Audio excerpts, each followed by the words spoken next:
Welcome to another episode of Chax Chat. Join Chad Chelius and me, Dax Castro, where each week we wax poetic about document accessibility topics, tips, and the struggle of remediation and compliance. So sit back, grab your favorite mug of whatever, and let's get started. Welcome, everyone.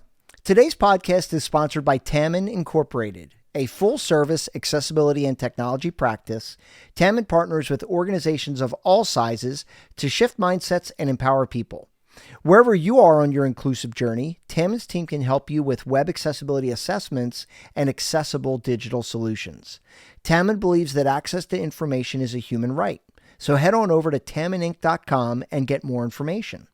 My name is Chad Chelius. I'm an Adobe certified instructor as well as training director and accessibility wizard at Chax Training and Consulting. And my name is Dax Castro. I am director of media productions at Chax Training and Consulting. And Chad and I are both certified as accessible document specialists by the International Association of Accessibility Professionals. And if you want your certification, head on over to accessibilityassociation.org/certification and get more information about not only the ADS, but also your CPAC, which is the core competency. So if you're a manager managing a team of people and you want to understand accessibility at a global scale, at the social scale, the CPAC is a really great certification to study for. Any HR or any director of remediation teams or teams responsible for accessible content,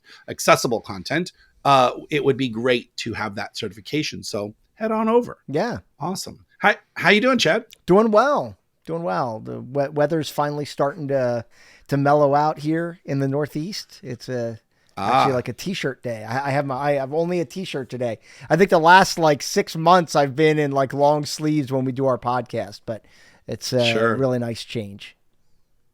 Awesome. We are, I am watching my koi pond degree by degree, half a degree, because the pond right now, it's 57.5 degrees. It needs to be about 62 to 65 before I can really put the koi in to move them now that the pond is basically finished. So I'm just watching the temperature ever so, thinking all the different ways I could heat it up. Can I put some kind of barrel in there and light a fire or do something stupid? I don't know. In the end, I just need patience. And it's the one thing I tend not to have when it comes to my projects. People, I have patience. Projects, man, I just want to get it done. So, yeah. Well, it'll warm up in all due time. I know, around here, when the pool first opens, the water's cold. It's wicked cold, and then as the weeks go by, it starts warming up a little by little. But, even in the summer here, when it's it gets into the upper 90s here at times, and the water's still, it's not hot, right? You know what I mean? Yeah. It's not, it's not 90, 98 degrees. So yeah, anyway. We get nice warm water out here. So it's nice. That's cool. So. Yeah. Well, today's podcast, right? I figured we would jump into InDesign and talk about some accessibility. I don't know whether we want to call them tips or tricks or shortcuts, but I think things that you and I have picked up over the years that make accessibility inside our document easier, because we all know that we have enough to do. Most of us have been doing InDesign for a long time. And now somebody tapped us on the shoulder and said, hey, you need to make your stuff accessible. And now you feel like, oh my gosh, I've got this layer that adds this time suck to my job. And so we're going to share with you guys 5 or 6 tips that will help you kind of speed up that workflow. Yeah. Yeah. So some things we could do in InDesign to just work smarter, more efficiently, and faster, right? Yeah, I think so. So grab your pens and pencils, or somebody has a mini recorder. I heard one of our podcast listeners listens on her way to work with a mini recorder. And then when she gets to a point where it's a good nugget, she'll turn it on and record it for later, which I think is awesome. That's great. So, that's a great idea. Great stuff. Yeah. Especially if you're driving. Awesome. Right. You don't want to, yes. You don't want to be taking notes while you're driving. We don't want to be, we don't want to be responsible for any of that. All right, guys. Well, so let's start with the first thing, Dax. one of your techniques, right, that this I know came directly from you, but one of the techniques you use is in Adobe InDesign when you're creating your styles, you simply name them H1, H2, all the way through H6. You just name them what you want the tag to be. And by doing that, I mean, it basically is automatic, right? So like if you name it H1, right, it gets tagged as H1 in the PDF. You name it H3, it gets tagged as H3. And I know you like that technique. You use that a lot. Well, the nice thing is when I have a simple document, I mean, I always start out that way, regardless of whether it's a simple or long document. I always start out with my base H1, H2, H3. In fact, if you go to the website, accessibilityunraveled.com, and go to the download section, there is a template of kind of what I start with for InDesign. You can download that template for free, and it gives you a good starting point.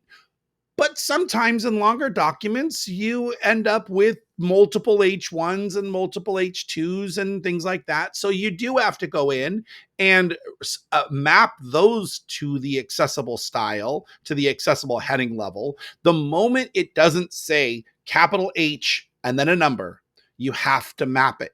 As soon as it's underscore H1 blue or H1 19 point because you have some weird thing going on, then you have to map those to the accessibility, the heading level. But when it's just capital H and the number, you can start with that as the style and know that it's going to export correctly in the PDF, even though it says automatic in that export mapping, export tag field in the style. So that's a good one. Yeah, it's a little bit of a backdoor technique because I'm pretty sure when you do that, there's no role map created. Exactly. Because you can't role map. You can't role map a standard tag to a standard tag. So it just kind of knows that, oh, it's already named appropriately. Let's just use it. That's an interesting point you bring up, though, Chad, because if I, by accident, named all of my heading level 2s just H2 and I export to PDF and I'm like, crap, these really should be in H3 because I want my title to be the H1 and my, major chapter heads to be the H2. And now everything that I thought was an H2 needs to be pushed to an H3. You can't go into Acrobat and say, hey, make all my H2s an H3 and push everything down because you can't use the role map to make a standard tag be a standard tag. But if you named it H2 underscore blue, whatever, then you could go in and make that swap. So I think it's a very unique circumstance where there's a problem with naming it H1, H2, H3.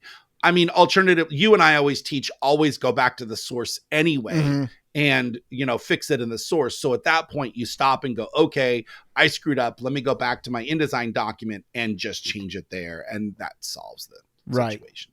Well, I'm going to tag on to that a little bit because our discussion has kind of elaborated a little bit. Another thing that I will do sometimes is I will use a style called caption.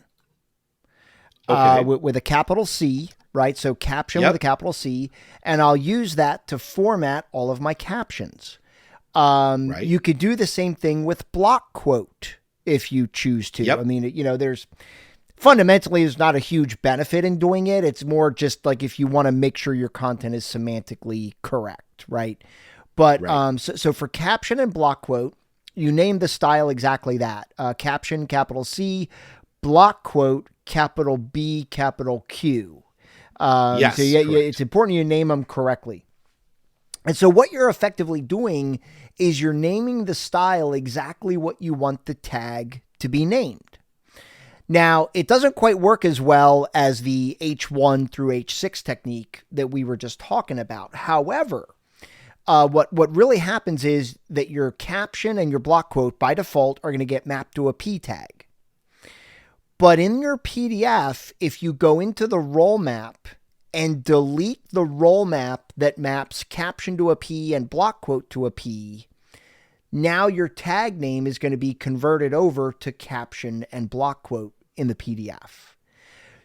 Right. So, And that saves you a ton of time when you have 100 images in your document and you use the caption style to style your captions, then you can overcome the limitation of InDesign, which is that it incorrectly exports the tags. When you go into the export tagging, there's a little drop down list, H1s through 6, artifact, and several other different tags. And so, you only have those as the ones you can actually map to, right? So InDesign doesn't get that there are a lot more other tags that you could use, and that's why it exports to that P tag, right? But we can remove it using the feature that Chad just was talking about in the role map by going into the role map and saying, hey, InDesign, you didn't do this right. It shouldn't be role mapped, so remove it. And you get to the role map by right-clicking on any tag and going down toward the bottom, and you'll see the role map, edit role map. And then the window pops up, and you'll see in the beginning of it is what the tag currently is. And then at the end of it is what the tag has been mapped to. You just select the one you want to map it, that you want to remove, and choose delete, and then you can effectively delete that role map. So great tip, Chad. thank you. Great stuff. Yeah, it's it comes in really handy. I mean, listen, while we're talking about it, I mean, what we really need is for InDesign to give us the ability to map to caption and map to block quote. Now, agreed. One way to overcome that is if you use MadeToTag. MadeToTag does let you map a style to a caption or a block quote. So that, I didn't know that. Yeah. So it allows you to do that. It adds more tags to the mapping level. Yeah. That's cool. Like when you click on that drop down, all of a sudden, I mean, there's actually a bunch of them. There's like caption on top, caption on bottom, caption. Oh, so it adjusts the reading order I think That's so. cool. I mean, I'll be honest with you. I've not played around with that a ton, but there are actually options in there to be able to do that. So, and I think there's caption above a table, if I'm not mistaken. I should really take a quick look at that. Well, what's interesting, right? So we put our titles above the table, right? Usually it's figure 2.5, table of sales for 2025, right? People often struggle as to what to call that. Do you call it a heading? Do you leave it as a P tag? Yeah. Do you call it a caption? And in this case, you could, in fact, use MadeToTag to call it a caption or create that caption style in InDesign, like we were just talking about, and then either use MadeToTag or remove the role map altogether and get that same result. So that's pretty cool stuff. Yeah. Yeah. Awesome. So the next one is one that I tend to do, and it kind of goes along with, since we're talking about headings, is when I know I'm working with multiple people. It is a pain in the butt to go through and look at the 50 styles someone has created and try to figure out what all the heading levels are that they've used. I know you can click on the text and it highlights the style, but I'd rather just be able to look at the style, the paragraph styles panel. So what I tend to do when I'm working with other people is I add the heading level as part of the style name. I know we said, when we were talking about the previous step of only use H1 or H2 as the name, and that maps it automatically. But a lot of times we need an extra H2 or an extra H3 to make the design make sense, right? And so what I do is I either add it at the beginning and I go H2 underscore or dash, and then whatever my style is, or I add it at the end, whatever my style is, dash H2.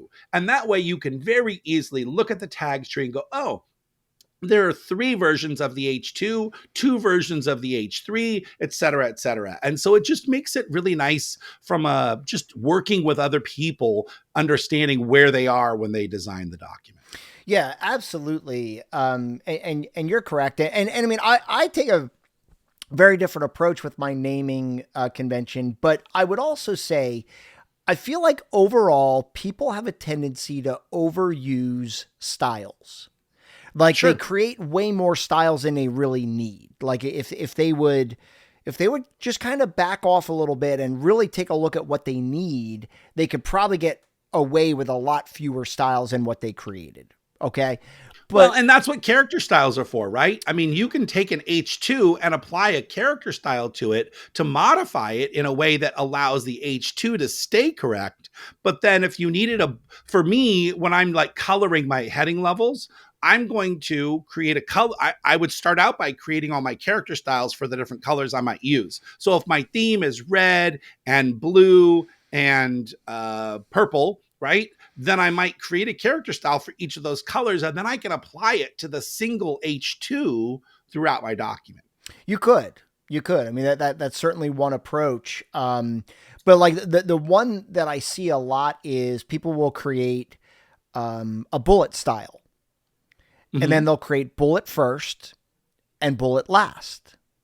Right? And you don't need to do that anymore. That's not necessary. Really? Because we got that tip from Lori Rulin.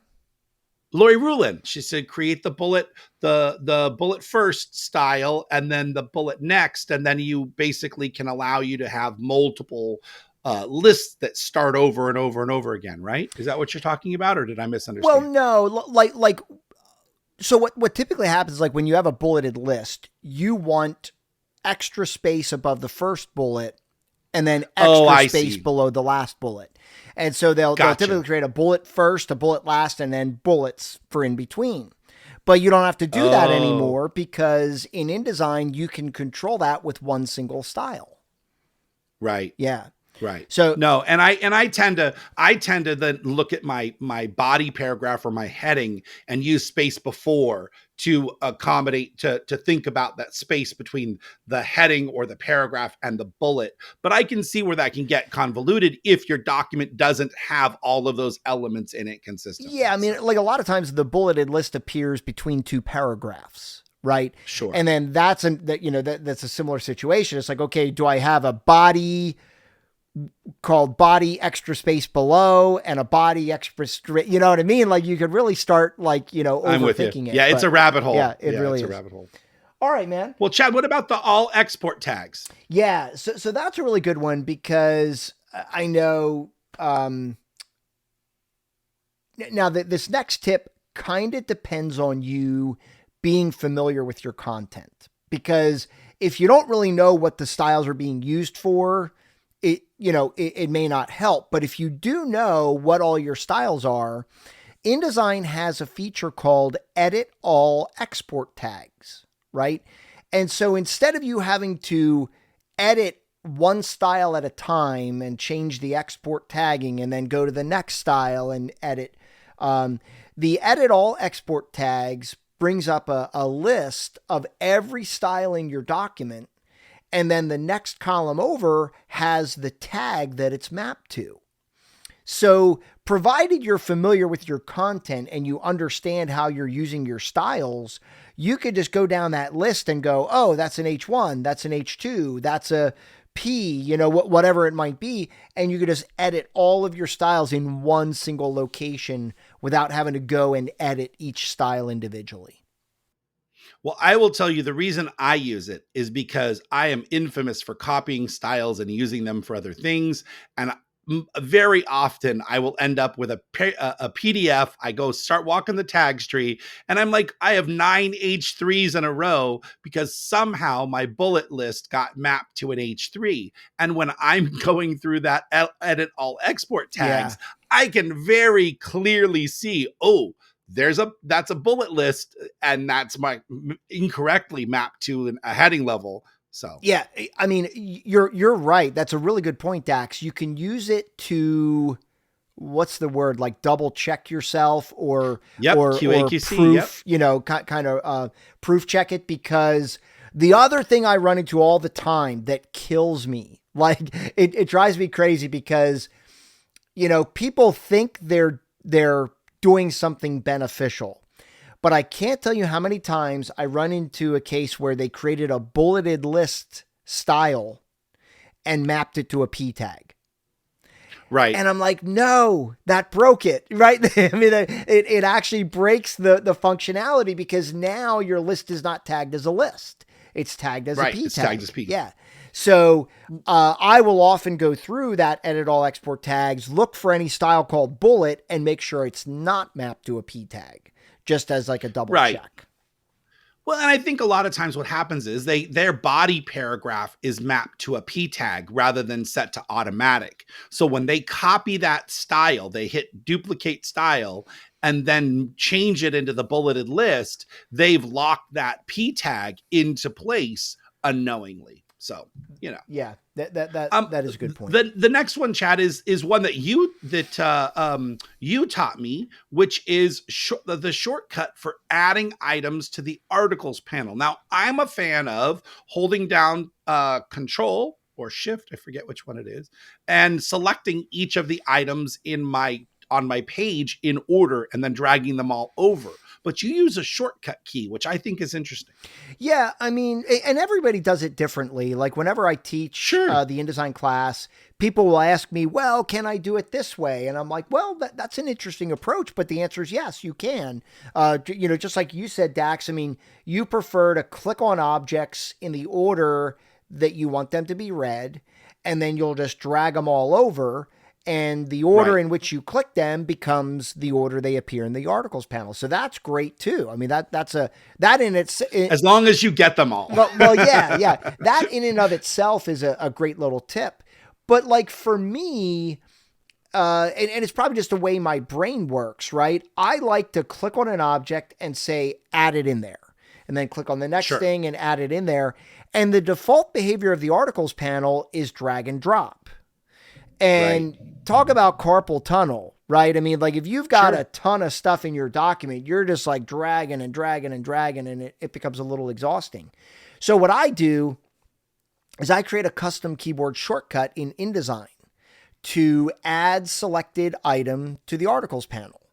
And that way I could just click on the object, and I'm a Mac guy, so I use the shortcut Control A for add to article, right? That made sense to me. And that way I just click on an object, hit the keyboard shortcut, and it puts it in the articles panel. So I can just go click, boom, click, boom, click, boom, click, boom, click, boom. You don't have to make the sound effects if you don't want to, but I kind of enjoy it, as I'm doing it. But yeah, I mean, for me, it really streamlines the process. It really makes it easy for me to add them. And I'll tell you, this is one of my favorite features of MadeToTag, is that there's a button in task 2 called Not in Any Article. And when you click on it, it hides everything in your document that's in the article. Oh, so now that's really cool. Yeah. So now I can scrub through my document, and if I see a piece of text on the page, I'm like, oh shoot, I forgot it. And then I'll just, add it in there and then keep scrolling through. I mean, for one of my clients, they send me 3 documents every month totaling about 800 pages, right? Oh, wow. It's a lot of pages. But using that feature, once I add everything to the articles panel, I just do a quick scroll through to make sure that nothing's popping up. And I'm like, okay, it looks like I got everything. So it's a really great feature. I hate to keep bringing up MadeToTag, but as we're talking about efficiencies, that's one of the things I use a ton.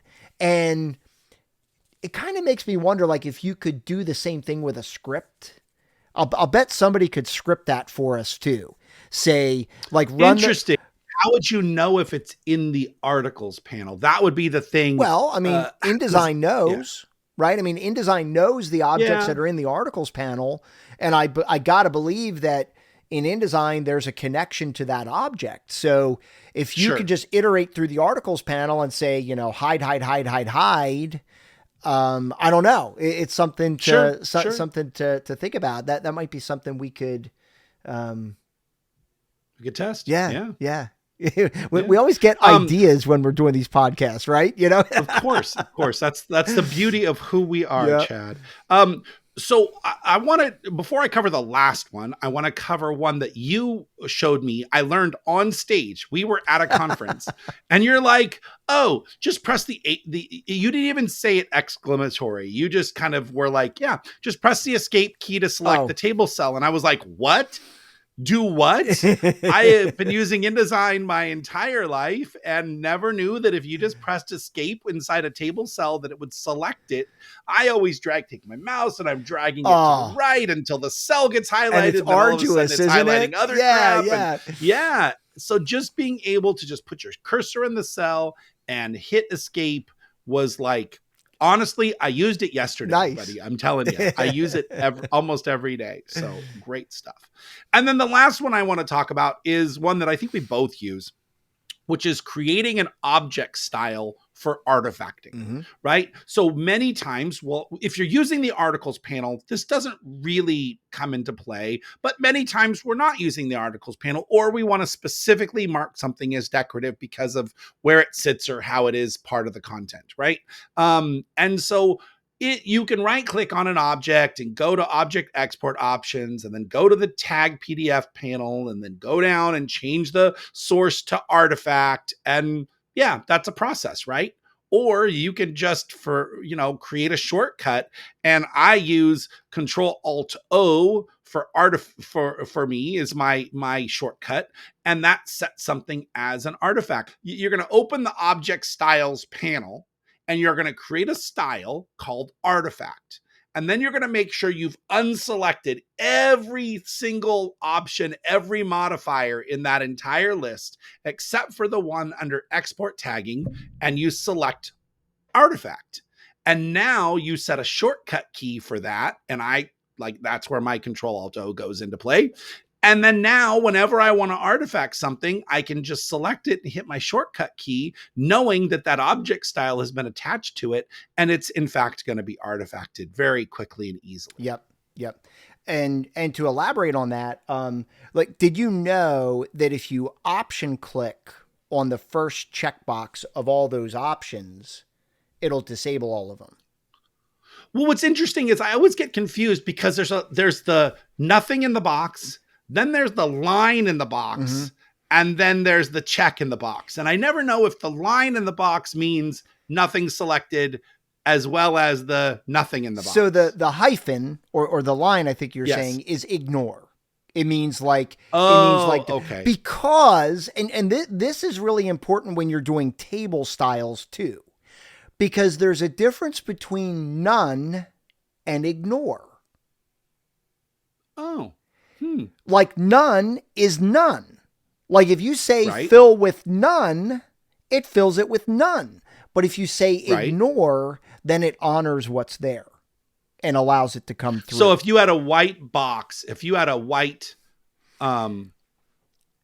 let me look. So if you create a cell style and you fill it with paper, or I'm sorry, you fill it with none, blue, or you fill it with none, right? And you have a table that has alternating rows, colors. If you apply that cell style to it, it'll block out the alternating fill. Oh, because none is a thing that wins out over the row fill underneath. Trust me. I mean, an object. So what you want is the hyphen is ignore. Okay. Then what you're saying. Yep. Yeah. Ignore is almost preferable. I learned something. Yeah. For sure. Well, awesome. And then one other thing I want to say where I use object styles a ton, kind of as it relates to accessibility. A lot of times we got these icons that we're using in various places, and we're often anchoring them to the heading, right? Sure. I will create an object style for that only records the anchored object options. And that way I can apply my object style and it will align that icon to the exact same position every time I use it. Oh, gotcha. Yeah. So that way you basically set an alignment or a position, and then it's going to lock right into that. So you don't have to be manually positioning that thing all over the place. Well, and conversely, like if you ever go in and edit that object style, you're editing every icon in your document. Right. So right. And that makes it beneficial, but also not. If you need a little space somewhere, you're like, I just want to edit this one, but not all of them. Then you're kind of Yeah. I want to close with one thing that is more of a workflow than a shortcut, but it is in essence a shortcut. I always I start my document by setting my heading levels, and then I map my H1 to Control Alt number pad 1, my H2 to Control Alt number pad 2, and so on and so forth. So that as I'm styling things, I hate moving my mouse over and clicking. I'd much rather just type my text, move over and press Control Alt 2 to assign a heading level 2, or Control Alt 3 and assign a heading level 3. It's my own personal shortcuts because I don't like dragging or moving my mouse over, hitting drop downs or selecting things. I'd rather stay on the keyboard as much as I can when I'm typing. So I'll set those shortcuts up for each of my heading levels so that it's Control Alt and then whatever the number for the heading level is. And then sometimes I will set the number 9 to that artifact, right? To that artifact style. So that way it's all kind of in one little keypad. I mean, I do something similar. I just don't spend the time assigning a shortcut to everything. Sure. I just use Quick Apply. Okay. And with Quick Apply, I can, just press Command Enter, type H1, hit Enter, and it applies it to my content. We should do a podcast on the use of Quick Apply and maybe some of the other tools that are less used, like the automatic table of contents. That might be another one that we should do a little podcast on. I like that. Awesome.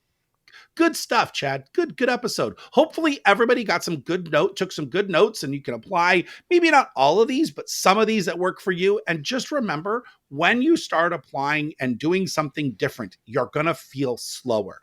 Just realize that as you get used to it and things take a little bit of time, that it will become faster for you. It's like when I first started to learn to type in junior high, I took typing and failed because I couldn't not look at my hands.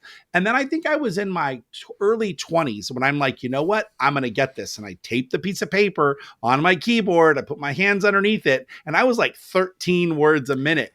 But now I'm like, 80-ish words a minute. And, it's a gradual pace. I don't know if I've ever shared my typing class story online here.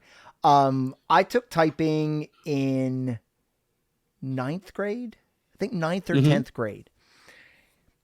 IBM Selectrics? No.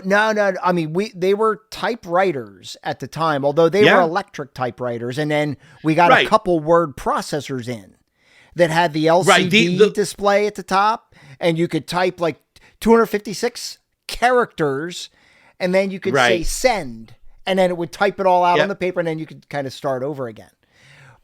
We had the IBM Selectric typewriters. So they were electric typewriters, but they were still very manual feeling. So my story is the only reason I took that class is because that's where all the girls were. And so like I was one guy in a class of 30 girls, and it was just like the best class of the day. Right. But because I played guitar, the concept of like being fast was like really intriguing to me. And so I did take it seriously, right? To the point that when I went to college, typing was a requirement.